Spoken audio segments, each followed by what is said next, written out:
Bismillahirrahmanirrahim.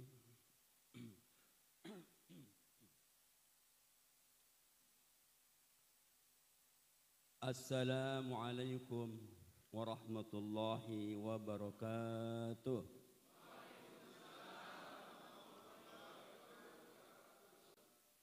Yang kami hormati Bapak Bupati dan wakil serta jajarannya,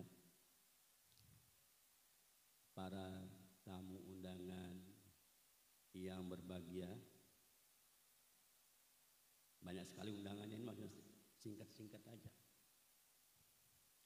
Singkatnya, hadirin yang berbahagia, rahimakumullah. Alhamdulillahirabbil alamin. Wassalatu wassalam ala Rasulillah Sayyidina Muhammad wa ala alihi wa ashabihi ajmain, amma ba'du. Bapak Bupati, Wakil Bupati dan hadirin Allah, saya bertanya, ini semua ini suku Sasak atau suku mana?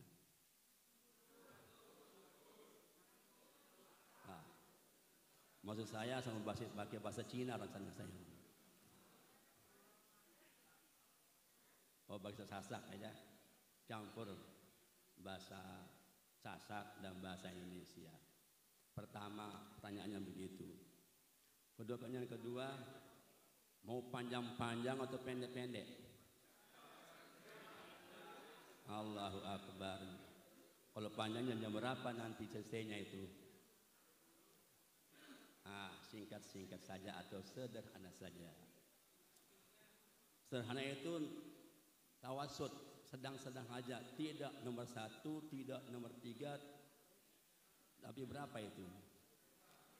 Allahu Akbar.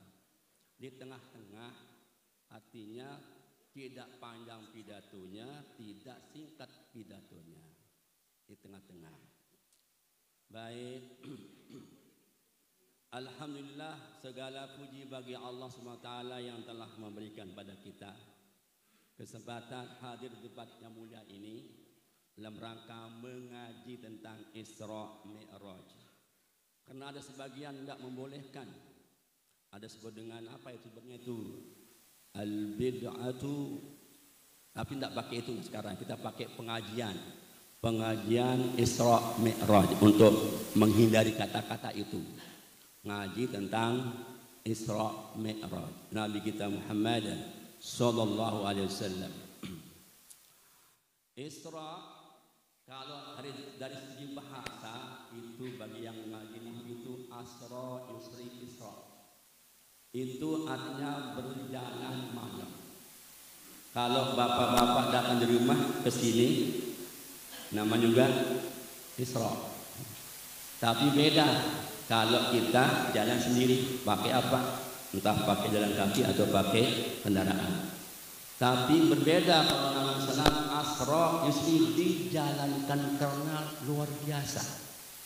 Orang sampai tidak masuk akal dibuatnya orang dulu. Habis sekarang berpikir lagi untuk tidak percaya kepada isi Al-Quran Karim. Kenapa asra yusri isra? Karena Allah menjalankan pada waktu malam.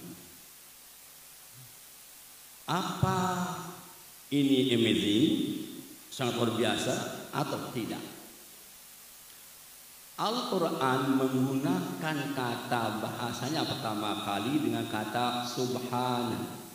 Dalam kitab As-Sawi disebutkan begitu. Subhana kalau di Arab sebagai maf'ul mutlak. Aku bertasbih memuji Allah karena luar biasanya hal ini terjadi. Subhanalladzi asra bi'abdihi. Maha suci Allah yang menjalankan, yang memperjalankan, bukan Nabi berjalan sendiri, tapi Allah menjalankan, memperjalankan Nabi. Dari mana? Minal Masjidil Haram, dari Masjidil Haram. ilal Masjidil Aqsa, ke Masjidil Aqsa. Kapan? Lailan, pada waktu malam. Kayaknya nggak masuk akal. Karena jarak tempuh dari Masjidil Haram ke Masjidil Aqsa itu 1.500 kilo. 1.500 kilo jaraknya. Ditempuh dalam lailan, ditempuh dalam masa waktu sedikit. Alailan ini dalam bahasa Arab dengan isim nakirah menunjukkan waktu yang sedikit. Lailan, pada waktu sedikit. Berapa jam? Ya, ulama memberikan perhitungan. Ada yang bilang 3 jam, ada yang bilang 4 jam. Kalau kita katakan berarti jam 2, jam 3, jam 4. Berarti nilainya jam 2. Kalau 3 jam. Kalau 4 jam, ya 1, 2, 3, 4. Mungkin ya. Kalau sekarang, kita lihat orang yang tawaf, Assalamualaikum, kenapa? Betul niki, ketawaf niki, langsung video call, dalam berapa detik langsung kelihatan. Luar biasa. Berapa jaraknya antara Indonesia dengan Saudi Arabia, ditempuh 8 jam. Tapi langsung detik itu kita bisa teleponan pasang, kita lihat orangnya sedang tawaf atau sedang apa. Maka sekarang ini tidak ada nabi mustahil. Bisa karena Allah memiliki sifat jaib untuk memberikan, merubahkan sesuatu yang pendek menjadi panjang, yang panjang menjadi pendek, yang tidak ada menjadi ada, yang ada menjadi tidak ada. Kecil bagi Allah SWT. Itulah terjadi dalam Isra Mi'raj Nabi kita Muhammad sallallahu alaihi wasallam. Ini ada 2 hal. Isra, kenapa Allah jalankan Nabi dari Masjidil Haram ke Masjidil Aqsa? Kenapa enggak langsung aja? Langsung. Kenapa lewat Masjidil Haram itu? Indikasi, ada simbol bahwa manusia itu tidak bisa hidup menyendiri, harus berhubungan, tidak bisa lepas dengan persaudaraan, tidak bisa lepas dengan kawan, tidak bisa lepas dengan kolega, tidak bisa lepas dengan kawan dan sebagainya. Karena itu manusia disebut dengan an-nas. Dalam Al-Quran kata manusia itu diberi 3 nama. Pertama, al-insan. Al-insan. Alladzi laqad khalaqnal insana fi ahsani taqwim. Sungguhnya kami jadikan manusia, insan namanya di sini, fi ahsani taqwim, dalam bentuk yang sebaik-baik bentuk. Kata al-insan. Kemudian Allah menggunakan juga dengan kata an-nas. Qul a'udzu bi rabbin nas, malikin nas, ilahin nas. Dan seterusnya. Ini kata manusia al-nas ini yang bersifat sosiologi. Dia tidak bisa hidup menyendiri. Pasti punya kawan. Seandainya seorang diberikan Pulau Lombok, tapi sepi. Di sana buah-buahannya ada, emas ada, tapi hidup menyendiri. Kira-kira mau nggak hidup sendiri? Bikin milih, cuma mesak. Ngebel Lombok Lombok mesak, hidup berat rasanya. Karena itu dia butuh man. Inna ayuhan nas, inna khalaqnakum min dzakarin wa unsa wa ja'alnakum syu'uban wa qabaila lita'arafu. Manusia tidak bisa hidup tanpa kawan. Ketiga, ada namanya al-bashar. manusia al-bashar. Dia punya kulit, punya daging, punya kulit, punya darah. Kul Muhammad, kul innama ana basyarum mithlukum. Katakan Muhammad, aku manusia. Bashar, bukan anas, bukan insan. Bashar, ana bashar. Saya adalah manusia, mithlukum, yang sama dengan kita. Maka Nabi Adam juga disebut dengan Abul Bashar, bapaknya manusia seperti kita ini. Itulah sebutan Al-Quran. Dalam Al-Quran 3 nama. Apa bedanya? Anas itu lebih cenderung kepada sifat psikologi. Al-Insan lebih cenderung kepada psikologi. Dia hidup itu diberikan aplikasi.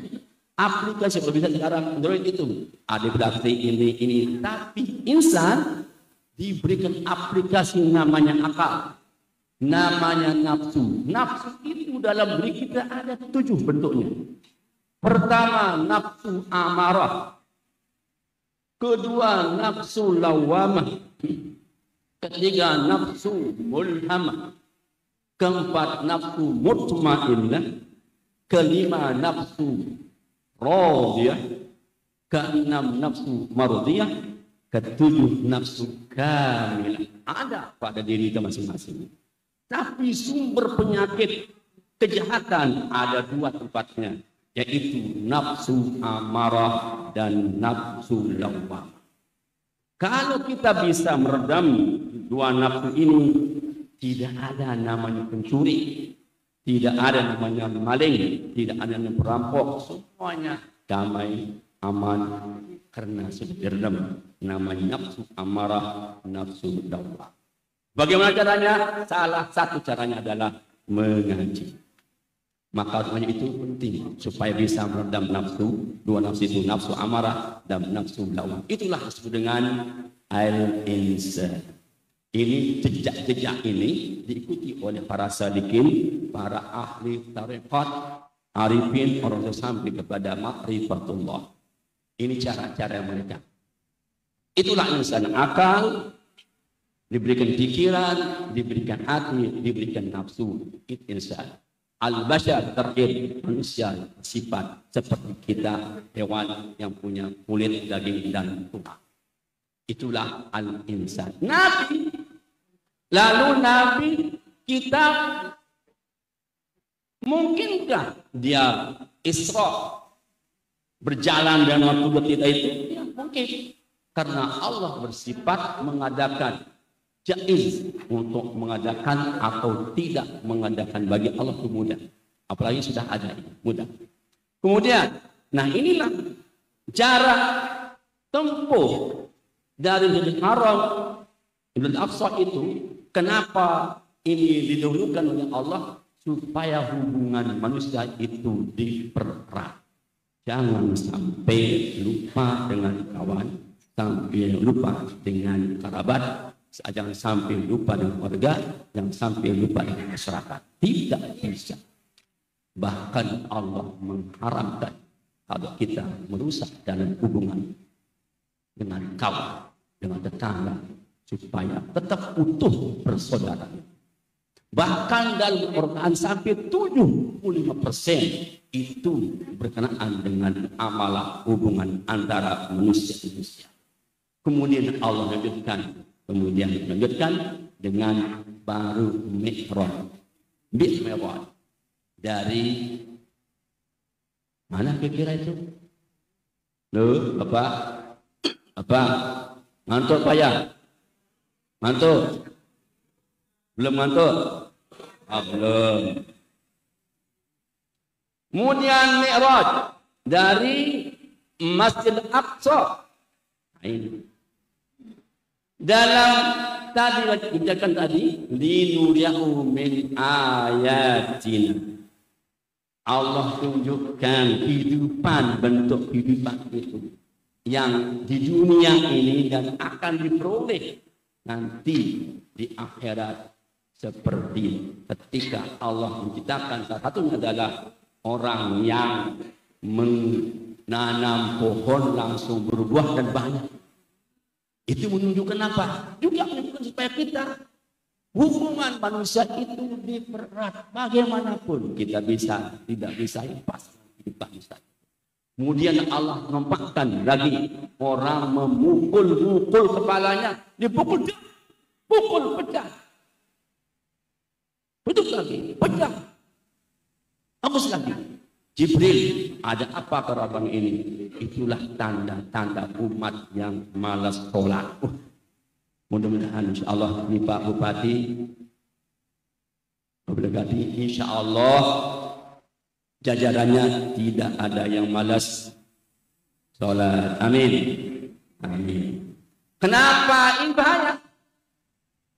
Fawailul lil musallin alladzina hum an salatihim sahun. Ini bahayanya. Fawailul lil musallin, celaka bagi orang yang sholat. Kok celaka? Orang sholat. Alladzina hum an salatihim sahun, yaitu orang yang lalai dari mengerjakan sholat. Beda dengan surat Al-Qad aflahal mu'minuna alladzina hum fi sholatihim khashi'un. Ia ada kata fi, tapi di sini Al-Mu'min menggunakan an. Fawailul lil musallin alladzina hum an sholatihim sahun. Itu lalai mengerjakan sholat. Mudah-mudahan tidak jadi di antara kita. Ayo Pak, sholat. Udah azan ini. Lagi masih ngetik ini. Tik. Lagi nonton HP. Terus. Udah azan ini. Ayo, udah berapa jam? Tik. Terahim orang. Baru mau wudhu. Allahu Akbar. Asar. Berarti dia gabungkan asar zuhur dengan asar sekali-kali katanya. Inilah dia an salatihim sahun. Maka ketika itu turun, para sahabat takbir, Allahu Akbar, Allahu Akbar. Kenapa pakai an? Seandainya menggunakan fi, kena kita. Allahu Akbar. Belum selesai ngetiknya, Allahu Akbar. Ingat ketik. Allahu Akbar, Ka'bah di mana jeluk. Allahu Akbar, anak masih sekolah di mandi. Itu teringat dalam kitab. Maka an sholatihim tidak enak dengan kata-kata.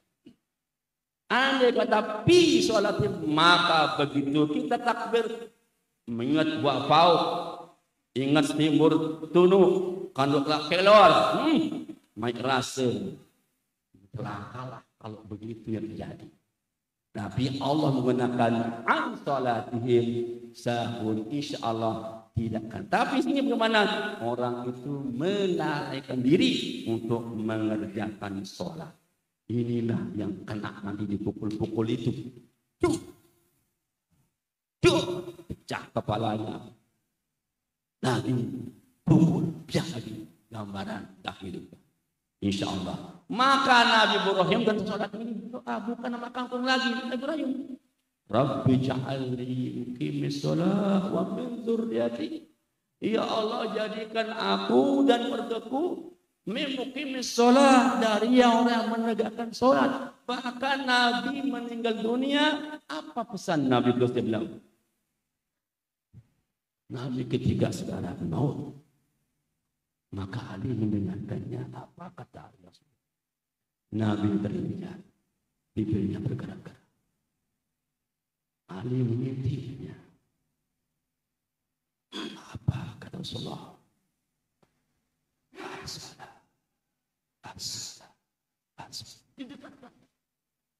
Ali mendekatkan telinganya kepada Rasulullah yang akan meninggal dunia. Apa pesannya? As-salat, as-salat, ummati. Pesan bilang sholat, sholat. Umat. Luar biasa. Inilah pentingnya sholat.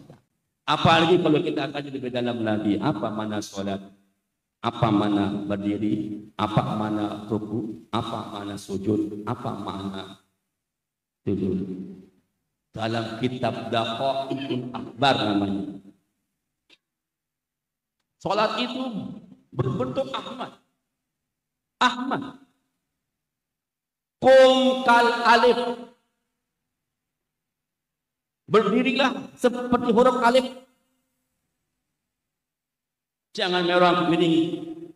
Jangan menunduk-nunduk. Pokok tegak alif. Warku dan rukulah kal ha'i seperti huruf ha. Wasjud kal mim, sujud seperti huruf mim. Wajlis kajari dan duduk seperti huruf da. Apa makna kata Ahmad? Dalam bahasa Arab itu dua makna. Ahmad itu dalam alam bentuk fiil disebut dengan fiil mudhari Ahmad, aku memuji. Dan itu tugas Nabi, tugas Adam itu begitu. Ketika Allah menyatakan Nabi Adam pertama kali, maka jadilah Adam. Adam jadi langsung dia terbesin. Hai, alhamdulillah lidzalika khalaqtuka. Itulah yang aku inginkan menciptakan kamu, Adam, untuk memuji Allah. Itu adalah Ahmad.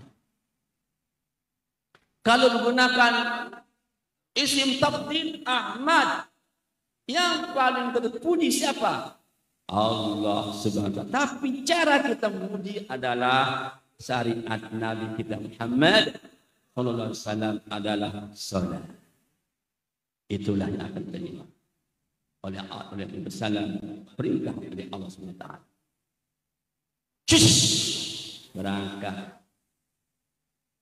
Berangkat. Nabi sallallahu menggunakan burak. Burak ini walau-walau bentuknya, tapi barkun itu seperti kilat, itu cahaya. Perjalanan cahaya itu 1 detik itu 3.000 kilometer per detik. Berarti 2 detik 6.000 kilometer.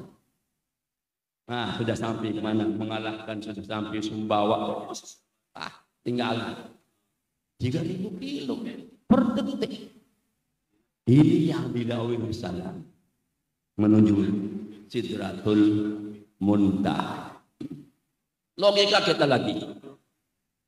Kalau di atas sampai mana ada udara ini bergerak ke, tidak bisa kita naik perahu ketinggian. Pasti kita harus punya tabung gas untuk begitu udara. Lalu bagaimana Allah? Itulah bedanya Nabi kita Muhammad SAW dengan manusia biasa. Nabi itu ana basyarum mislukum, sama tapi beda. Dalam kitab Furos kita lawir, Nabi itu kalau dia berjalan di tengah matahari dia tidak punya bayang. Kalau ada, dia tidak punya bayang. Kalau dia duduk di tinggi bersama orang, beliau paling tinggi. Kalau dia berjalan atau sholat, dia sama muka dan depan. Ada orang sahabat yang sholat, kemudian agak main-mainlah bahasa kita, kemudian ditegur oleh Nabi SAW, kenapa aku main-main? Di mana Nabi tahu saya main-main? Karena aku melihat sama depan dan belakang. Nabi itu bukan manusia biasa, tapi manusia biasa dan yang luar biasa. Beda. Nur Muhammad. Allah tidak bisa berkata. Tapi yang ada bayangan-bayangan matahari tembus. Dalam kitab tertulis kita baca itu begitu diceritakan. Kalau dia berjalan di tengah jalan matahari, dia tidak punya bayang. Lalu bagaimana? Walau ada. Tapi kisah-kisah dalam buku-buku sejarah dan buku-buku yang kita baca. Beliau kencing bahasa kita, maaf, atau beol bahasa kita, dia tidak punya langsung diserap oleh tanah dan itu tidak berbau. Beda dengan kita. Beliau pendengarannya tembus kami mana berapa jarak. Luar biasa. Beliau tidak pernah dihinggapi namanya lalat. Kalau kita apalagi dekat begawean oleh pantai di Pindang, duit dekat dakwah. Tapi beliau berbeda dengan kita. Itulah Allah SWT angkat beliau.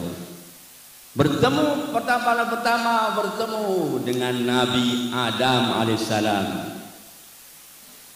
Nabi Adam gambarnya begini. Dibeli siapa itu? Kalau melihat kini senang, kalau melihat kiri nangis. Oh, itulah Nabi Adam. Kenapa senang melihat kanan? Karena melihat cucu-cucunya bagus-bagus. Melihat kiri cucu-cucunya yang tidak bagus. Sama dengan kita. Beliau sebagai pemimpin, kalau anak buah kita tidak bagus, mungkin Pak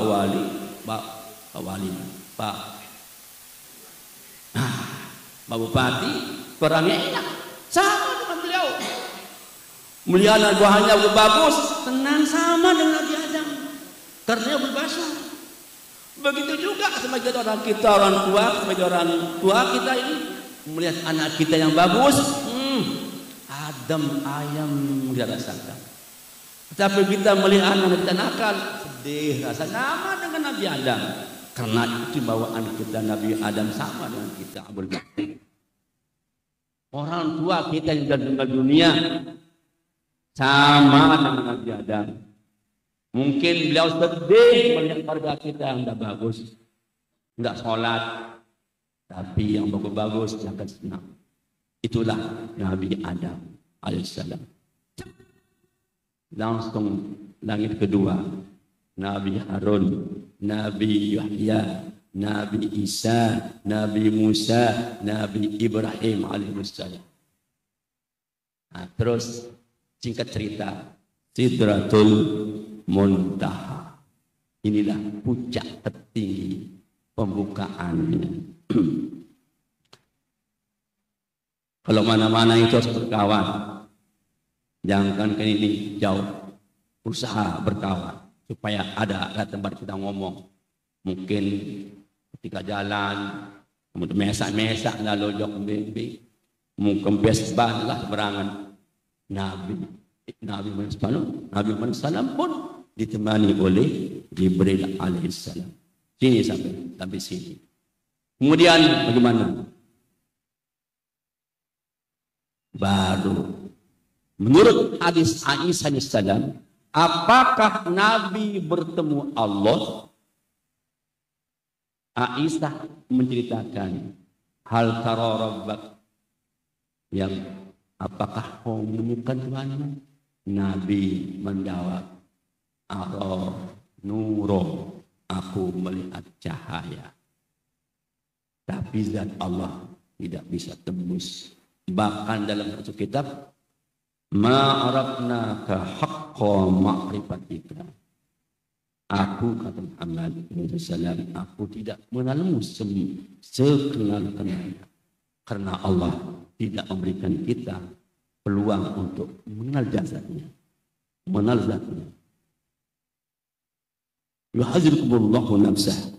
Allah melarang kita untuk mengenalnya, tapi mengenal sifat-sifat Allah Subhanahu wa taala. Itu saja buat kita.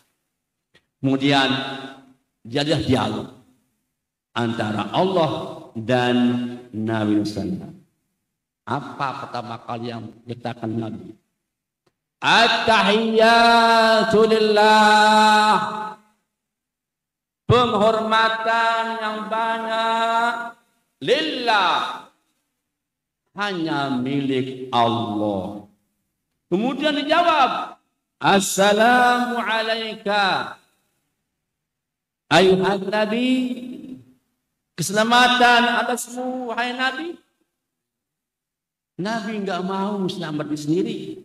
Assalamu alaina. Ya Allah, berikan juga keselamatan kepada para nabi juga ya Allah.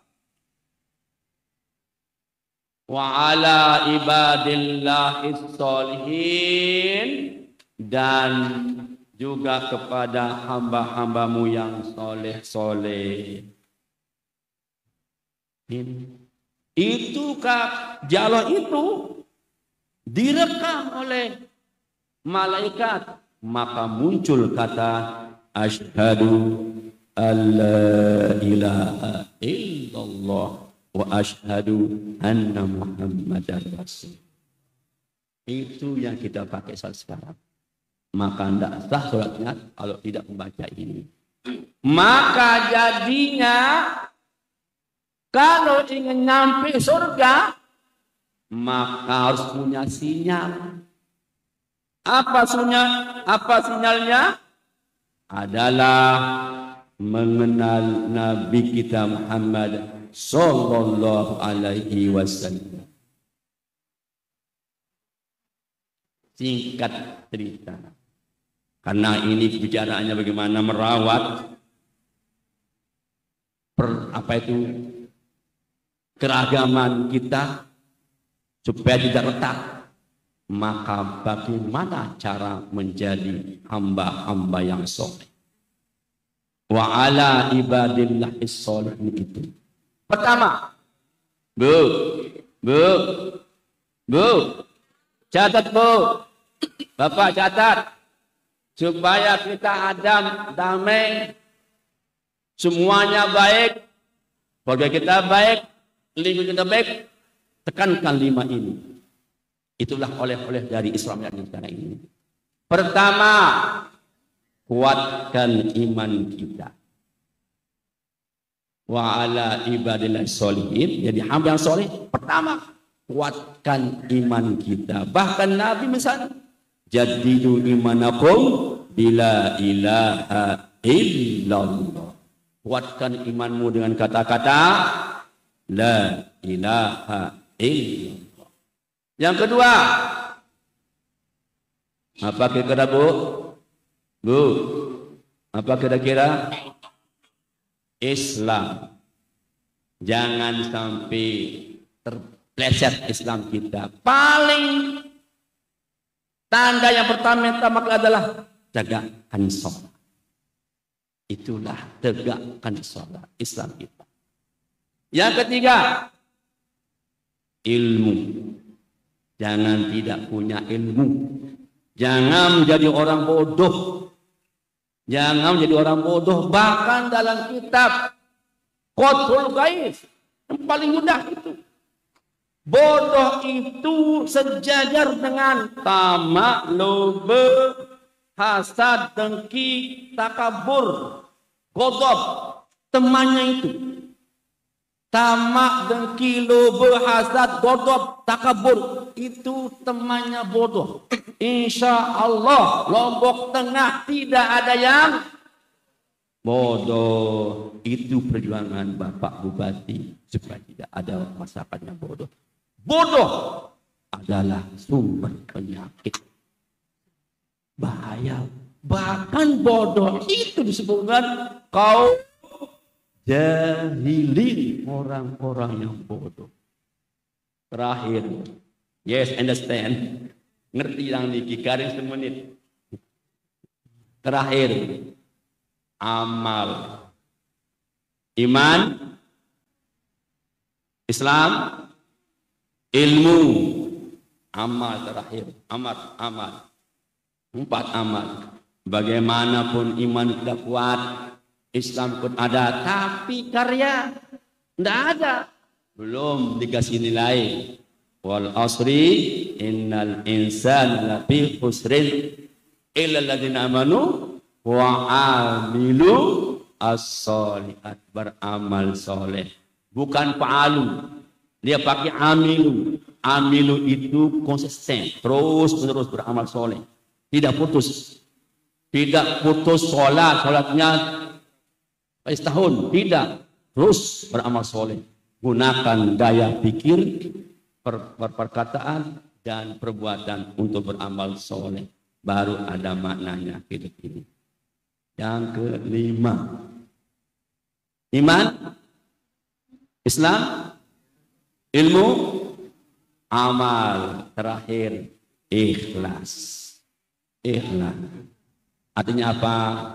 Semuanya itu kita lakukan penuh hati rasa cinta mengerjakannya. Itulah semuanya ikhlas. Nah, ini sesuai dengan pesan ini. Mohon maaf Prof, tausiahnya 3 menit lagi. Kita baca ini. Maka kita akhiri dah sampai ini. Nah, semoga ini bermanfaat bagi kita walaupun sedikit. 5 itu kita perjuangkan dan kehidupan kita ini. Iman kuat, Islam kuat, ilmu penuh, amal berkarya, dan ikhlas beramal cinta dalam kerjaan itu. Insya Allah itulah disebut dengan hamba-hamba as-sholihin. Mohon maaf Bapak Bupati dan Wakil sudah diadakan semuanya. Inilah mungkin yang disampaikan. Mudah-mudahan bermanfaat kita semua dan mudah kita bersama-sama dan masyarakat banyak. Mohon maaf. Assalamualaikum warahmatullahi wabarakatuh. Waalaikumsalam warahmatullahi wabarakatuh. Sekali lagi terima kasih kami ucapkan kepada yang kami muliakan Profesor Dr. Tuan Guru Haji Musawar MAG yang sudah menyampaikan tausiah pada malam hari ini. Semoga apa yang disampaikan pada kesempatan hari ini bermanfaat untuk kita semua.